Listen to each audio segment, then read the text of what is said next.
பல்லாவரம்லேருந்து மஞ்சுன்ற customer அவங்க டாட்டரோட puberty ஃபங்க்ஷனுக்காக return gifts order பண்ணியிருந்தாங்க.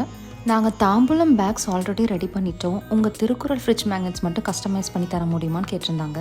அண்ட் இவங்க கேட்ட கஸ்டமைசேஷன் என்னென்னா, எங்கள் டாட்டர் மாதிரியே ஒரு ஜென்ரேட்டட் கேரக்டர் பண்ணி தர முடியுமான்னு கேட்டிருந்தாங்க. அண்ட் ஃபீச்சர்ஸும் long hair and almond eyes இருக்கிற மாதிரி ஒரு கேரக்டர் இருந்தால் அழகாக இருக்கும்னு கேட்டிருந்தாங்க. ஸோ இவங்க கேட்ட மாதிரியே ஒரு க்யூட்டான கேரக்டர் க்ரியேட் பண்ணிவிட்டு அவங்க டாட்டரோட நேம் அண்ட் ஈவெண்ட் டேட் போட்டு கஸ்டமைஸ் பண்ணியிருந்தோம். And this magnet is a flat lay magnet which is completely flat and thin. Fridge magnets gift பண்ணோம், ஆனால் பட்ஜெட் ஃப்ரெண்ட்லியாக அஃபோர்டபுளாக கிடைக்கணும்னா you can go with this flat lay magnets. உங்களோட ஈவெண்ட்ஸ்க்கும் இந்த மாதிரி யூனிக்கான ரிட்டன் கிஃப்ட்ஸ் நீங்கள் பிளான் பண்ணுறீங்கன்னா do DMS. And to know the price details, comment magnet and I will share you the details.